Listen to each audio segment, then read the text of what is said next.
It's come to this. A madman episode, right? One dude and a microphone. Fuck, man. You know, I've like where do you even start? Like do you try to start like just start telling jokes, you try to start being deep and introspective.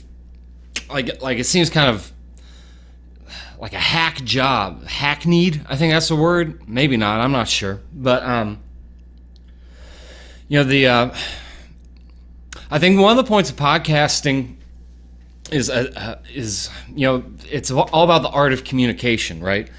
And it kind of starts with ourselves. If you're not in touch with yourself, then you're not going to be confident with who you are. You're not going to be able to evolve past a group identity or stand on your own 2 feet.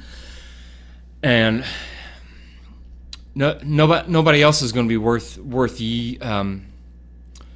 your time, nor you theirs, if you're not being honest with yourself, and try to be honest with how you represent yourself. And the older I've gotten, and the more that I've looked back on like all the friends I've mistreated, and in some cases lost, and sometimes some of those lost friends are, it's just what happens over time. Sometimes it was my fault, I dropped the ball, and other times they weren't really my friends at all, and like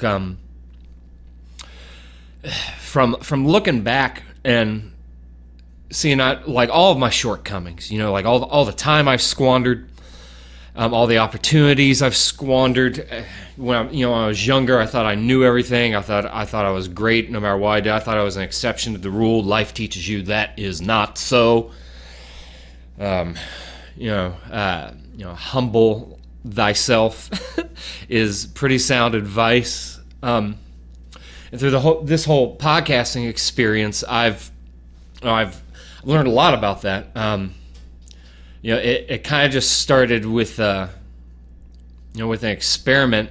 And it's easy to do when you've got really charismatic people in your life that they like to converse and they like ideas and they value individualism, which I do as well. And I hope that the folks that I have on this show kind of, what's the word I'm looking for? Yeah, for lack of a better term, it enhances, what I'm trying to do. Like through podcasting and I don't go back and listen to the episodes. I mean, I do in parts when I'm getting clips or cleaning up the audio to prep it to load it. But I don't go back and listen to many of the episodes. But I think in part it's just because all the little snippets I'll hear of it, I'm like, yeah, I sound like a horse's ass.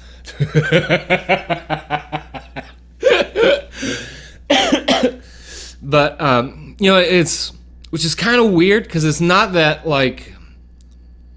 it's about the sound of your own voice or anything like that. Because I mean, for those who know, I make music, and I like the music that I make, and so I'm, at least I thought I was over that naked feeling of hearing your own voice,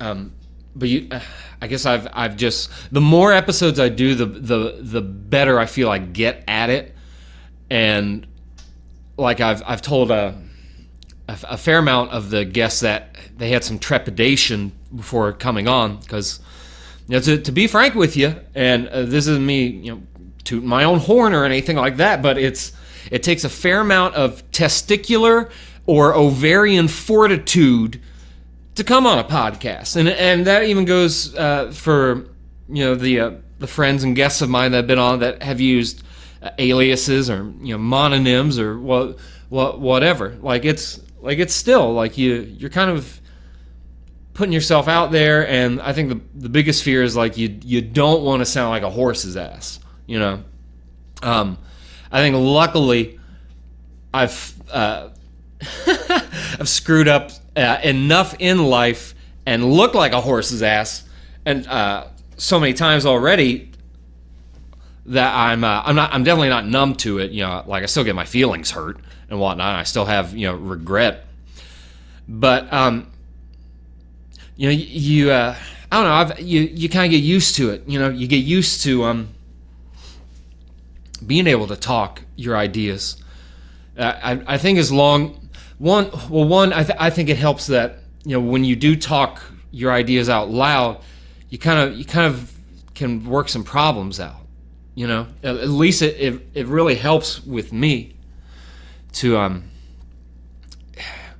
if something's on my mind, it stresses me out, it's troubling. If I just speak it aloud, or even if I'm like so happy and like grateful and like having a great day, and like the company around me is just like giving me a great day, like just speaking it aloud, it does something. You know, there's a power with words, and I think we might have lost that over the you know, the decade plus or so. We've become reliant on social media and rhetoric and a text format in order to convey emotion and feelings. Like I've joked with people before that generations from now, if the conversation and the verbal communication dies, and all we have are the limited characters, you know, the character lengths. There you go, and text speak through a keyboard. If that's all how we're communicating, then dare I say that, you know, years down the line, people won't laugh, ha ha, hardy har har, with that sound. You know, they'll like audibly they'll make like lulls and lamals, you know, like like, and that's it's weird to it's weird to think about. Now I don't really think it's gonna get to that degree, but it could. It totally could. What was I talking about? See, this is equally as difficult when it's just me. 7 minutes. I've been talking 7 minutes or so, and it feels like I've already been talking for at least half an hour. It's ridiculous. I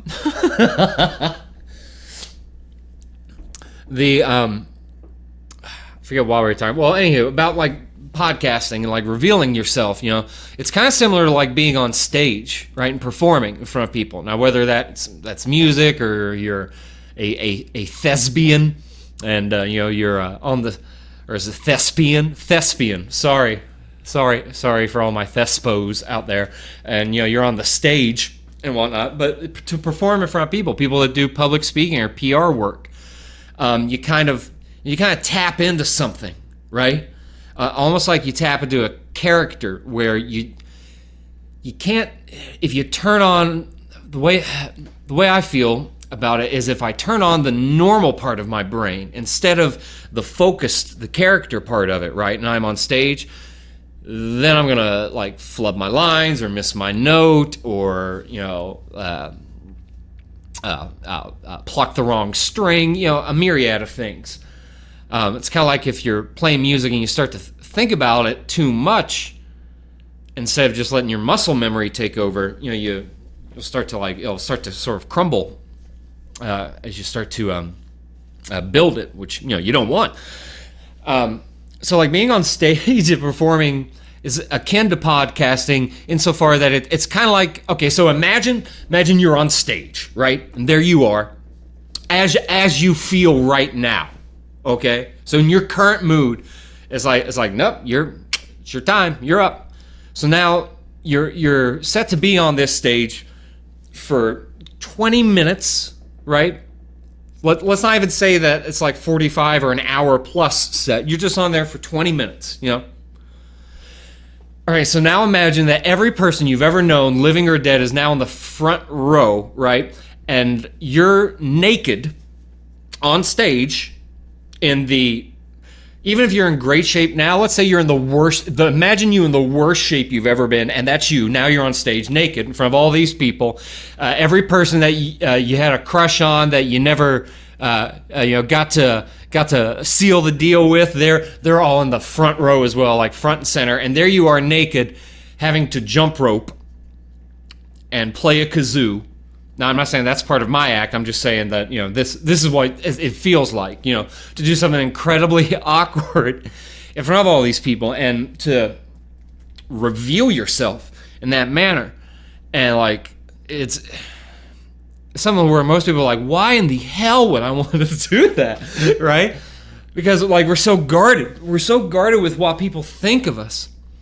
And to go back to the character limitations on communication and whatnot, there's like no room for the nuance anymore in our discussions, man. And like I used to be guilty of the same type of mindset where I would think that the only reason why somebody could disagree with me on something that I found to be vitally important, socially important, politically important, historically important, whatever, and for them to either disagree or not find importance with it, I thought it was sinful, for lack of a better term, and not in like a biblical or Quranic sense of a sin against God or anything, but that it was just like it was wrong. That I was in the right, and therefore they had to be wrong because I'm a good person and I choose out of virtuous reasons and all this stuff. So like all these things, they're more or less, they're marketing campaigns, right? That they've sold to us. They're ideological marketing campaigns, and a really I guess you would call it popular. I don't think it's necessarily popular. I think again it's programming, right? It's marketing that we're fed to make us think that's popular. Is this notion of like fringe ideologies are the norm, and that things like insurgency, insurgency being the undermining or removal of a democratically or constitutionally elected government, right? And these things are totally going on in America right now, and that these are okay. These are okay. What's going on? This lawlessness. It's so baffling to me that like I see so many people that are like friends of mine, and I try not to even like post too much rhetoric on Facebook anymore, just because I feel it's not contributing. Like I'm not contributing anything that way to the conversation, to society, to my network at large, or at small, if that's how lowbrow your puns want to go. But it's I'll see friends of mine that like they're getting into like these like debates with people and rhetoric, and I guarantee you, if instead of typing all your, no offense, all your angry bullshit out like into a social media app, and you just sat down and talked with somebody, like talk with your brother and your sister, like that's like we're all in this shit storm together, people, all of us. And while the allure of insurgency and burning the fucker down to start again seems really enticing, it's only enticing because it's easy to do. It's so much easier to ruin shit than it is to create shit. It's so much easier to be nasty and be malicious than it is to seek diplomacy, to seek a way to compromise and progress. That's where progress comes from. It doesn't come from flipping the table because Monopoly isn't going your way, Sorry you landed on Park Place, but call me old school, but I don't think that uprooting the trees of society as a whole through brute force and this postmodernist scope of a power struggle, that it's all okay. I don't think that it's really a good idea. You're not really creating anything good while you're doing it, are you? Huh? Don't think so, right? Burning down local mom and pop stores because you think that the police are racist doesn't really coincide with my my deductive reasoning nor my my logical constitution, right? Doesn't make sense to me. It doesn't make sense to me how some people, anytime I've noticed this trend, right? I've noticed this trend that if something comes up that's abhorrent or despicable and is associated with anything left of center, not even fringe left, but left of center, and it comes up wrong, anything that there's a critique or criticism of it that's coming from this is deemed as right-wing criticism, right? So to give an example, there's this, I guess you would call it a movie. It's called Cuties on Netflix, right? A lot of people have heard of this. Rated TV, MA. It's a foreign film, so I mean, of course, it's artsy and intelligent. If you say anything otherwise, of course, I'm sure you're a bigoted xenophobe. You probably hate children. You're right. So this damn movie, it has this guise of, and guys, I'm using that as Guise, right? As in disguise, right? Under the guise of a critique on Western culture and how it exploits children and how children see certain things, and of course, it's natural for 11-year-olds to have sexuality with them. Now, again, maybe I was raised differently. I didn't grow up in a Petersburg, right? I wasn't raised in Pederast County. I didn't go to pedophile elementary or any of this stuff. So maybe I am closed-minded in the modern scope of it, but like I don't care. So this movie, right? It has 11-year-old girls. I believe there's 4 of them. They're dressed in provocative attire. They're gyrating as if they're adult entertainers. There's scenes of them like taking down their pants and taking pictures of themselves. Now, supposedly, I haven't watched this, right? This movie. I'm not going to. I canceled Netflix. They also in this movie, supposedly there's a topless scene of one of the 11-year-old girls. There's a scene of them dancing in front of grown men, right? Suggestively like that. Now, the original synopsis of the film had something like 11-year-old, whatever the character's name is, joins a twerk dance group against their family's wishes or something like that. Now, 11-year-old was spelled in an integer format, right? So it was 1-1 was how it was spelled. Now, after the first critique of this is because of a poster that was put out that shows 11-year-old girls, prepubescent girls, in exotic dancer poses, wearing costumes of a similar attire, and they changed it to 11. Then they spelled out the word, okay, ELEVEN, right? I think that's how you spell it.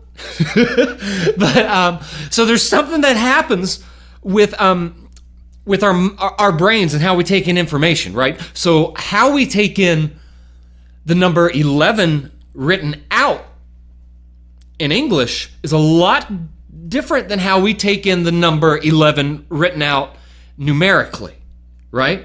They also changed the synopsis to mention that it was against their conservative or right-wing family, and that it wasn't a twerk dance crew. It was something that had to do with liberating herself and coming of age and all this. There are publications, The Telegraph being one of them, who has op-ed pieces defending this. Okay, now check this out.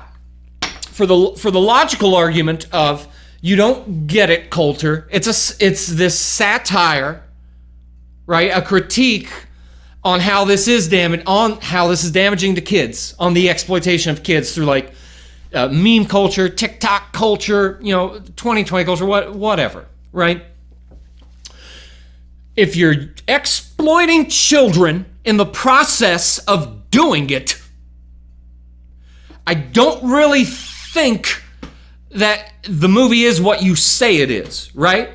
So they still had to have these children perform these acts numerous times, right? Because they're filming it, right? They're filming this. You think they're going to get it all in one take? You ever worked on a set before?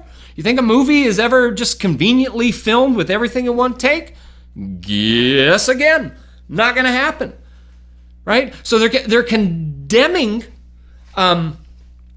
exploiting children whilst exploiting children, right? The movie, as far as I can see, seems to be softcore child porn that is marketed to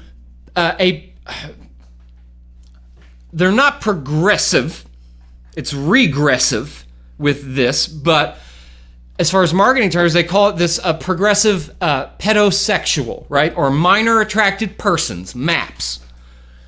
This is a push to literally normalize pedophilia. And to me, this is a really big wake-up call to a lot of people that think that like oh, that's ridiculous. Nobody supports like pedophilia. Bro, just because you don't support it doesn't mean people don't. There is a large movement of this, right? Now, whenever these more critiques started coming out about it recently, after all this stuff came out, they then started saying that it was the Telegraph, I believe, included with this, that it was a right-wing attack, a right-wing activist movement that was against cuties, right? And then they started tying in all this QAnon stuff. That's utter horse shit, man.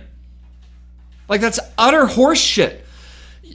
Pedophilia is not a right-wing, left-wing issue. Exploiting children is not a right-wing, left-wing issue. Have you lost your mind? Yet, there's something that's going on. There's something in the water, folks. And it's causing people not to be able to get past some layer of their cognitive dissonance on something, right? So while this nonsense is going on, and in the media again, like they're pushing it, they're trying to promote this film, right? They're trying to promote this, and you can use left outrage and right outrage as marketing campaigns to promote controversial media. Okay.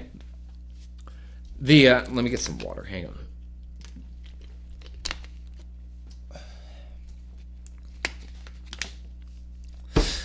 All the while this is going on, I don't think this is limited to just this cuties thing, right?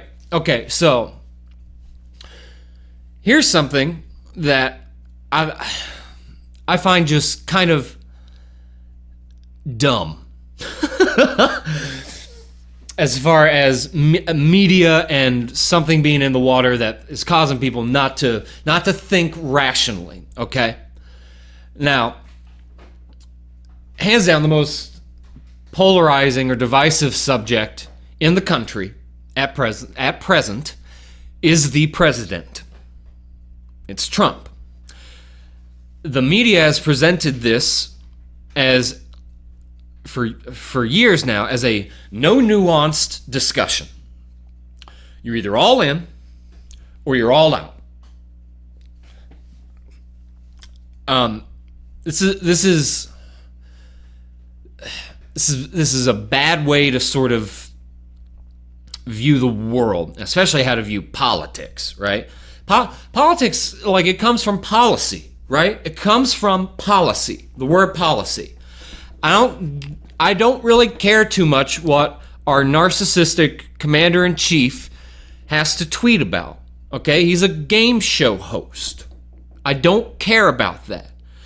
I don't think that this whole culture war of identity politics is doing us any good. And I think the president knows that, and he loves stoking the fire because it'll get the news riled up. I do like that he has declared war on the mainstream news because it's bullshit, y'all. You shouldn't just watch news from these reality TV shows that take place in a newsroom. There are so many people online that you can get news from different perspectives, right? So, I mean, like I like Tim Pool, I like Jimmy Dore, Kyle Kalinske, even stuff that they're pushing propaganda out as well, but Al Jazeera and RT, just because some things on there that are not political, they've been keeping me up to date in the world, while everything in American news cycle has been seemingly like about Trump since 2016. I don't think you should. If all that they're wanting us to focus on is the superficial stuff, right?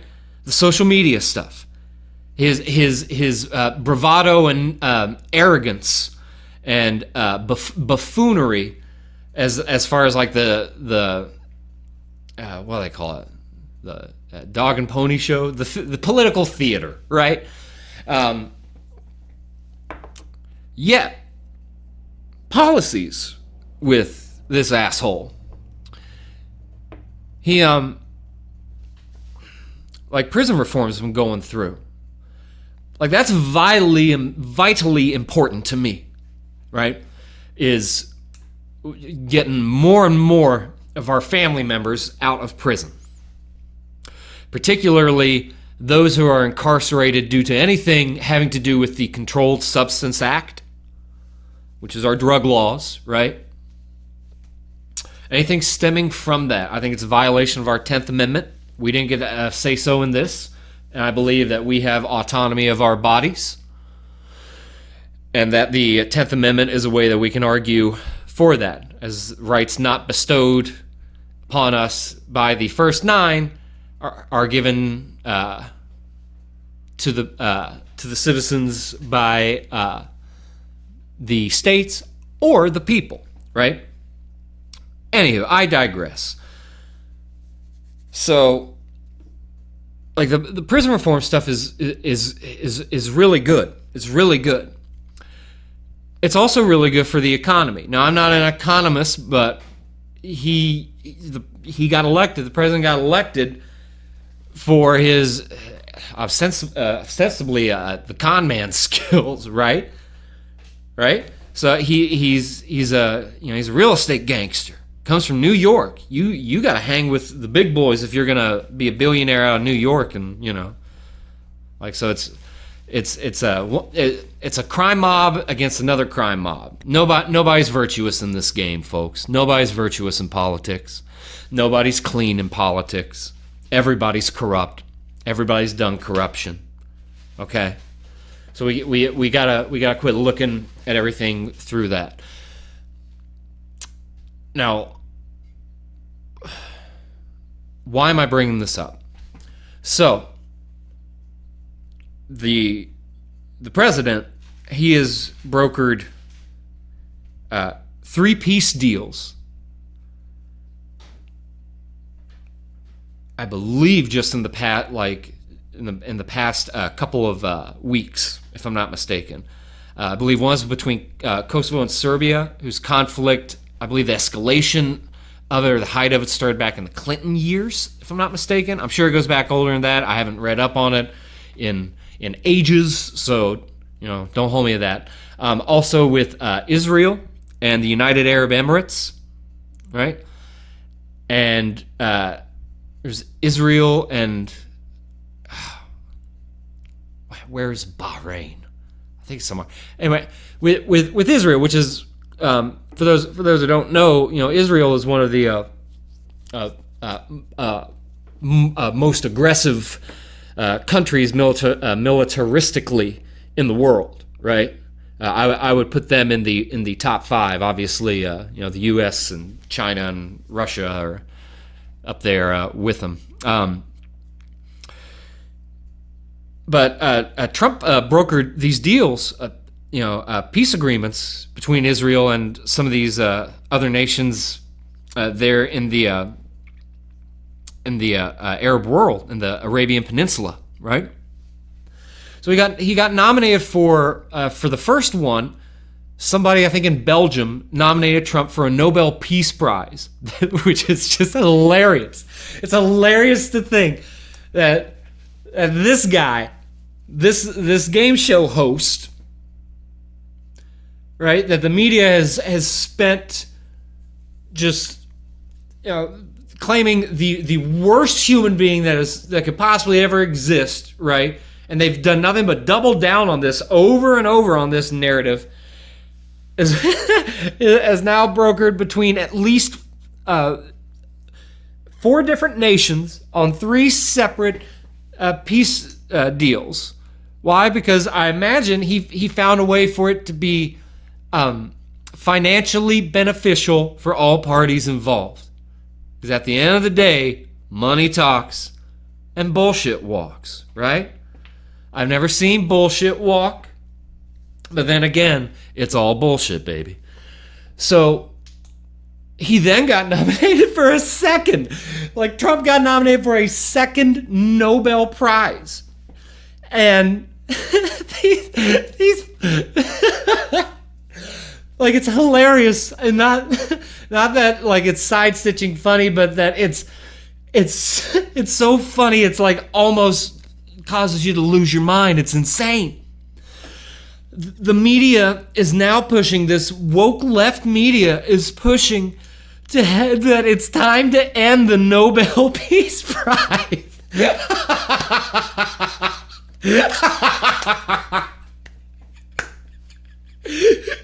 It's time, it's run its course. Peace is done. If Trump can win a peace award, it's done. It's just done. These assholes want to watch the world burn before they would say anything like, I don't like Trump, but that's a good idea. Or he did a good job. He's an asshole, but he did a good job with this. We don't have that anymore, right? We don't have that anymore. And dare I say that when it comes to some of my fine friends that are more towards the left wing of the bird is what they favor, right? That they will take the baby in the bathwater with the orange man bad narrative all the way to the grave. It does not matter what he did, right? Does not matter what he did. And I can only imagine the wrath that these people feel. Like, I don't think he's gonna win, mind you. If Donald Trump does win a Nobel Peace Prize, the heartiest laugh I will have at that, my friend. I am telling you. But like it's so ludicrous that the Babylon Bee had a really, it's a satire like The Onion, right? They had a really good post that said that something to the effect that Donald Trump hadn't had as many drone strikes as Obama yet, so he didn't deserve the Peace Prize. It's also hilarious because, he's the president of the U.S. We still got shit going on in Yemen, Saudi Arabia, right? With Israel and Palestine. We still got the shady shit going on, and another president. They're talking about giving him a Nobel Peace Prize. Oh.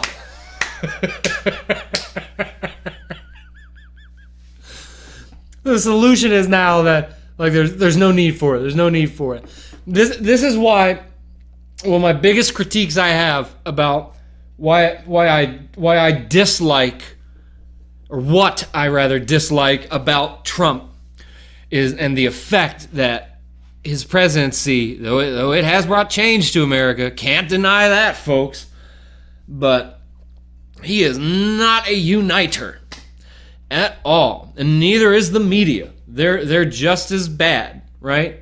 This, well, it'll be a lot better for me to unpack some politics whenever I have guests on and whatnot, you know. But I mean, just as far as like me speaking for me and as me, like I'm with most things you come up and you talk to me about politically. With a lot of things, you'll find me on the left. Like you will. You know, the belief. I don't believe that possession of a controlled substance is a crime. There's no victim. It's a victimless crime. So I believe that locking anybody up under that is unconstitutional.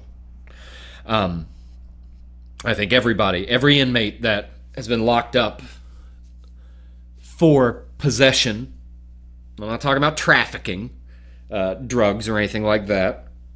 I don't have enough knowledge on that to unpack that. But as far as possession, these folks don't need to be in jail, man. They don't need to be locked up. They need to be free. People that need to be locked up are the same people that think that the movie Cuties is heroic, you know. Like that's I'm being hyperbolic, but you know, like pedophiles, people that hurt children, people that like hurt other people, that that steal and commit arson. Like these are crimes, and the argument of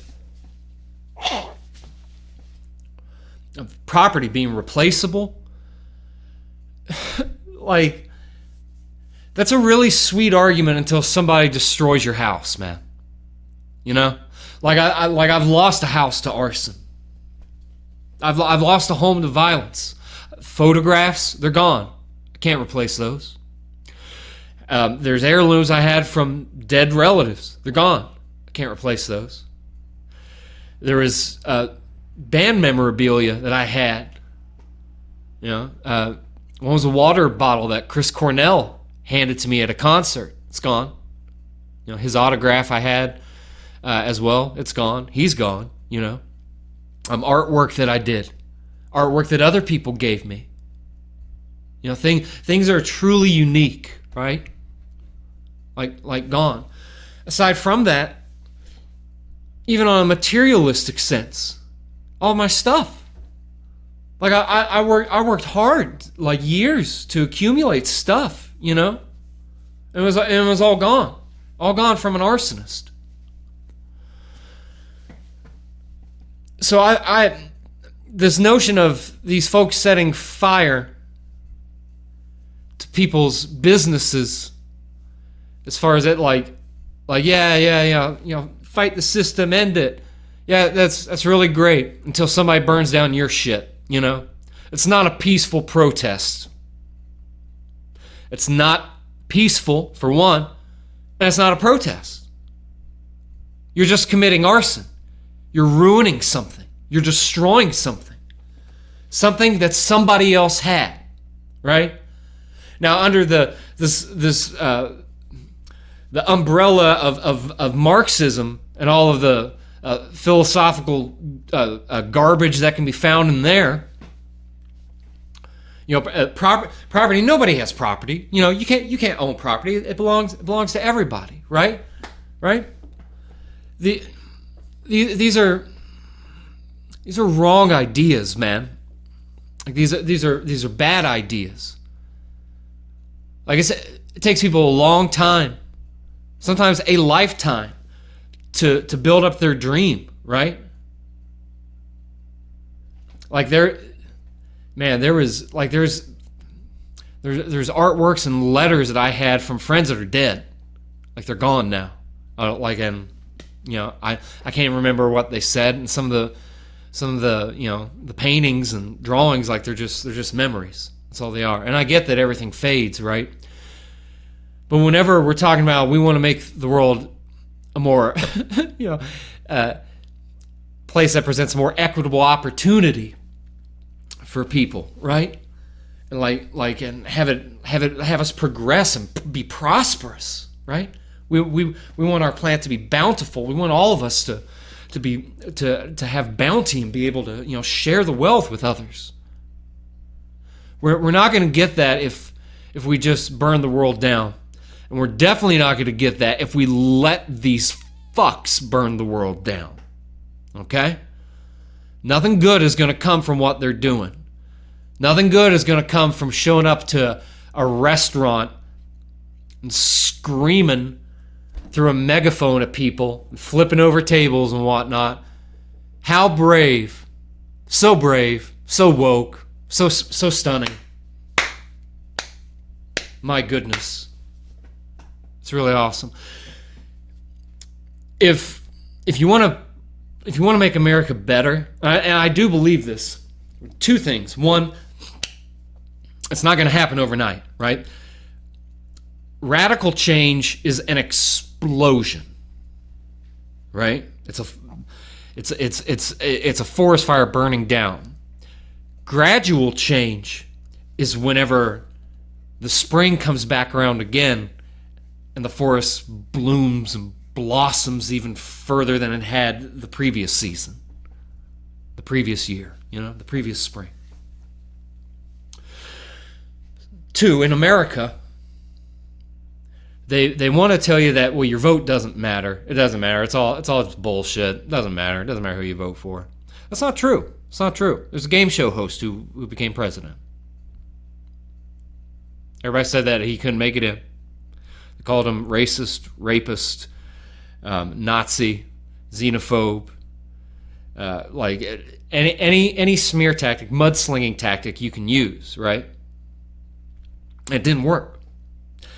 And I think that resonated with a lot of people. It definitely angered a lot of people, but what really resonated was that, how can this happen? And the reason how I think it happened is because there were more people, as far as in more widely spread out areas, that were not listening to the TV man. They weren't telling them what to do. Or, they didn't do what they were telling them they should do and what was wise for them to do. So these people, these quote-unquote anarchists, to me it just seems like mob rule, right? It's a barbarian horde, authoritarians. Do it or else, right?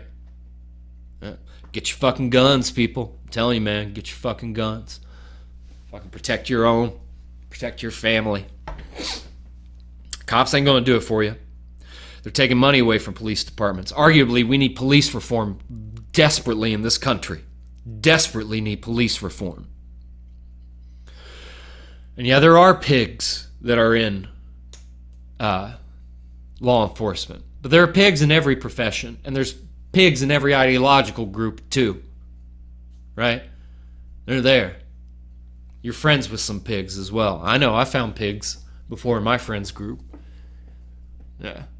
I'm not vegan though, so we eat bacon in this household. But if you're going to learn to play the system, right? You need to start a political movement. An honest political movement that is going to bring about change. Identity politics is the illusion of change, right? If we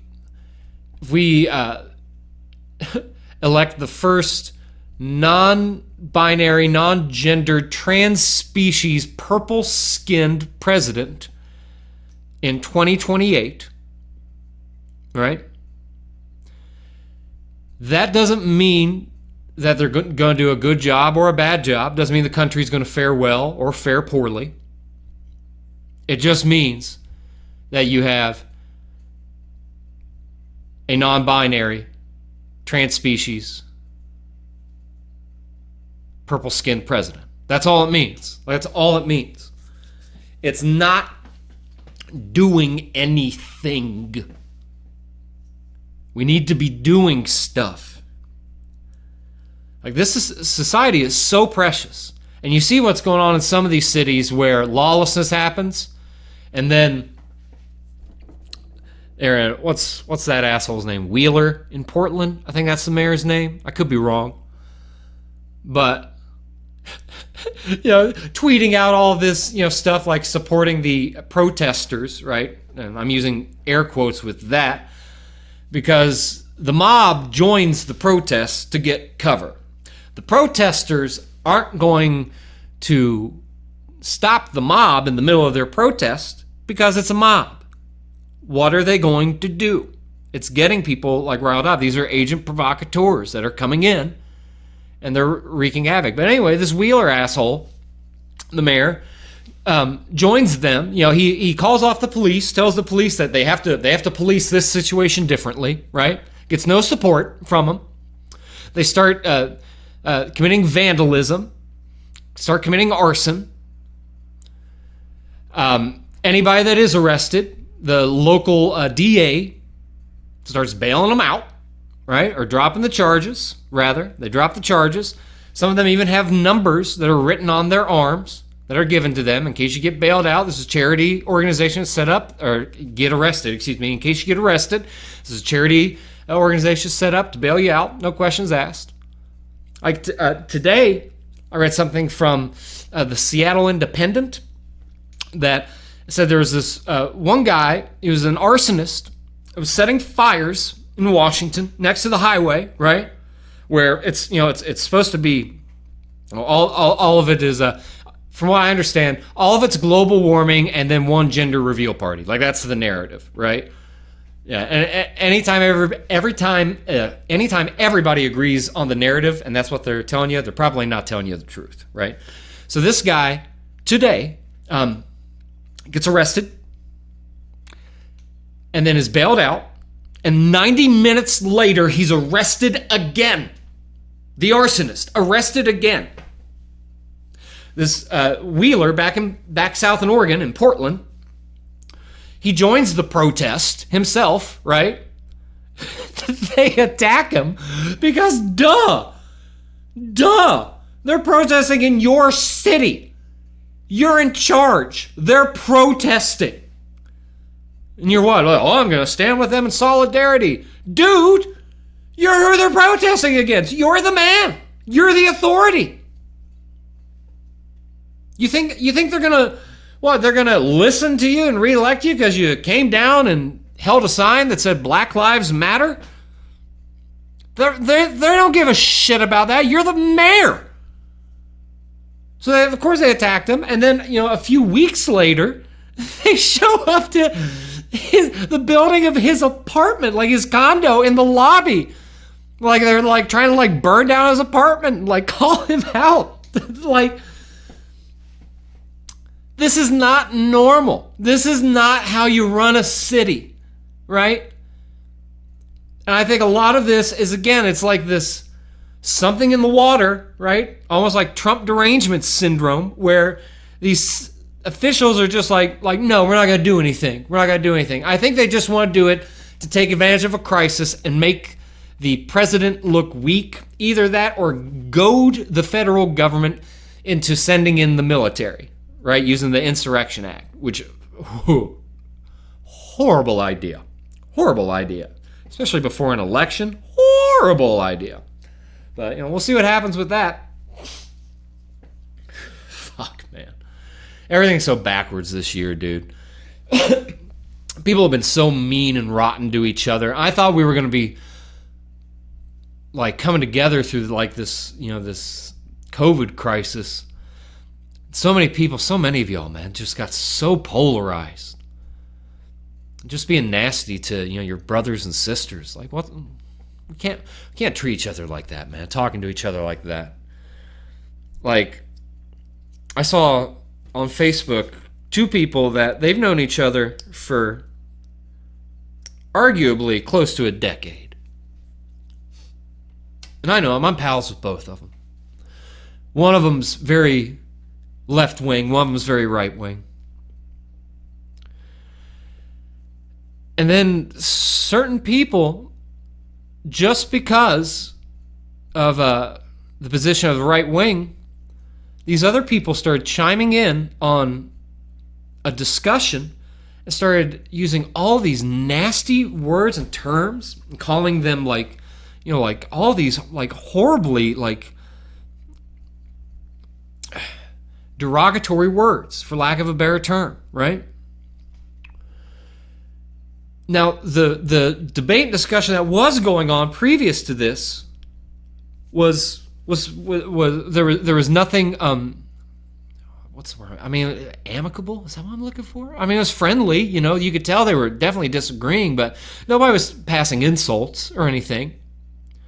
But then as soon as other people started chiming in with the insults, then the entire thread just got toxic, and everyone started chiming in. And then people started chiming in talking about, one guy actually said, if you don't, for this particular person, not supporting like burning down buildings, that they couldn't wait until the day when they themselves were set on fire, and so they could sit back and laugh. Like, what the hell, man? Like, if you were looking at this person in the eye, right? Just the two of you in a room, you wouldn't say that to them, I bet.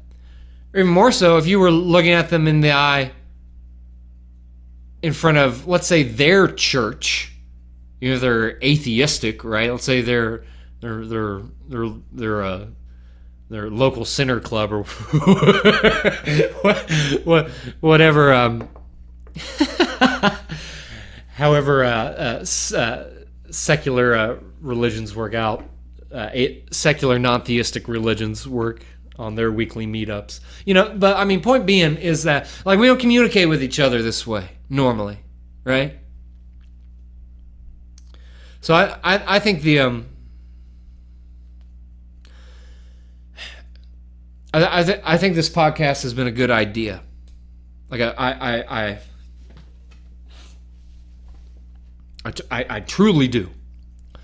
I've learned a lot about myself and other people and their perspectives, and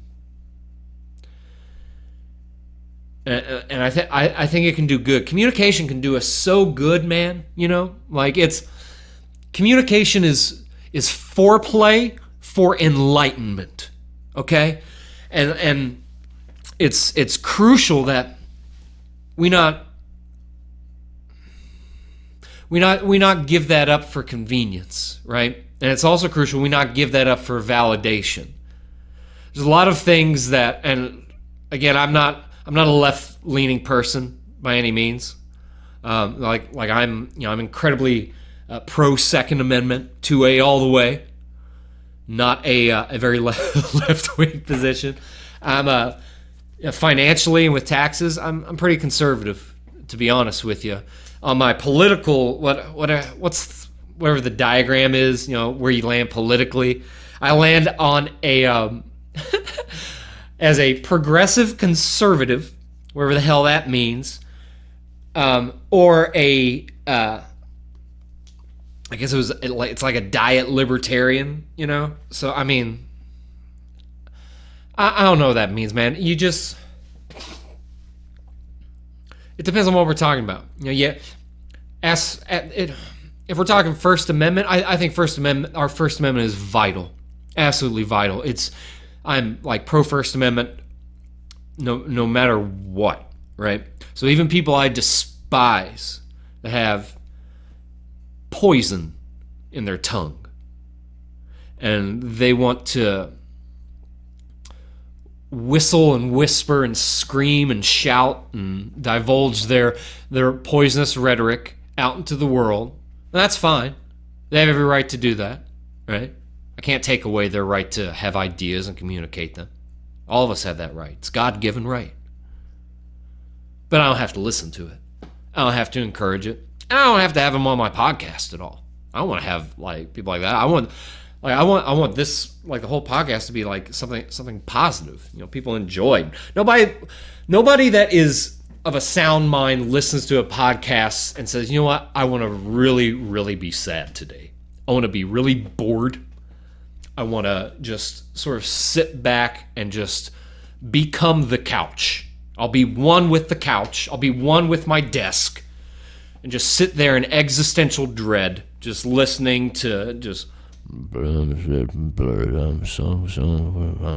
Like, no, nobody wants that. Like, you know, like I want to be like a positive experience. You know, listen to a podcast, right? I like listening to podcasts whenever I'm learning something or gaining insight or laughing. I like all those things. So I think that, you know, like we gotta be able to talk to one another, man. We can't keep these masks on forever. I think a lot of y'all know that. And a lot of these masks, they're figurative and they're literal. But we've got a lot of folks that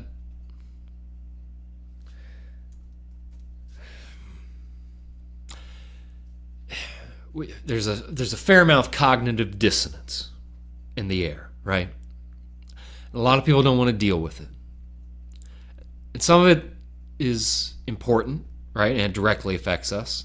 Some of it's more philosophical, and you know, it's not going to affect anything in the grand scheme of things, you know. I mean, maybe it will, but I doubt it. It's whether there was or there was not a giant mud flood catastrophe that brought in the New World Order sometime after the post-Renaissance era is not going to affect my world locally. You know what I mean? Like these type of like old world conspiracies, they're not going to affect me like that. But the idea of like communicating with each other, that's like that can, you know. And again, like words are powerful. There's magic in our words. They can communicate, and we can talk ideas and nuance out. And it works a lot better whenever we're sitting with somebody, so we can look them in their eye. And we can hear them, we can vibe with them, you can smell the other person, right? You can see their body language. There's an energy you get from having them laugh in person with you.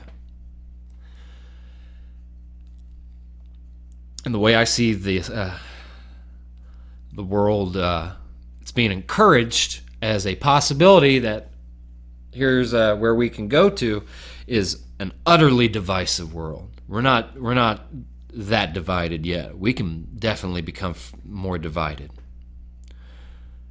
Man, it's a kind of a frightening time to be alive.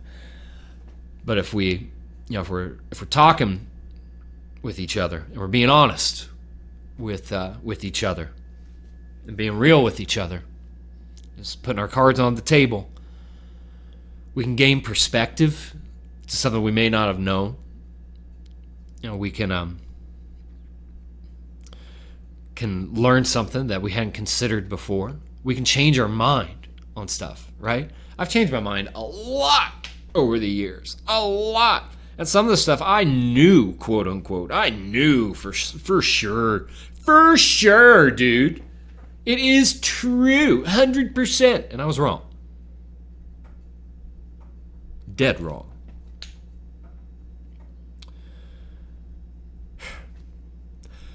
But I don't think, like I think bad things, bad seeds are being sowed, and it's possible they can blossom, right? However, there are more good seeds that are planted, right? And some of us we're already blossoming. We're fully flourished. And we have to start making a conscientious decision that's bigger than the election, that's bigger than the president, that's bigger than any of our petty differences or our bullshit arguments that we have online with people. We have to start really asking, do we want to make the world a better place? Or do we want it to be cast into ruin and see if we survive? And then see if we can rebuild. So again, insurgency, right? It's really easy to do. It's really easy to just destroy something. It's really easy to be shitty to people. It's really easy to be nasty to people. But it's better if you're kind to people. It's better if you do something that'll be more prosperous in the long run. Good things come to those who wait. And I believe the best is still yet to come. Thanks for listening.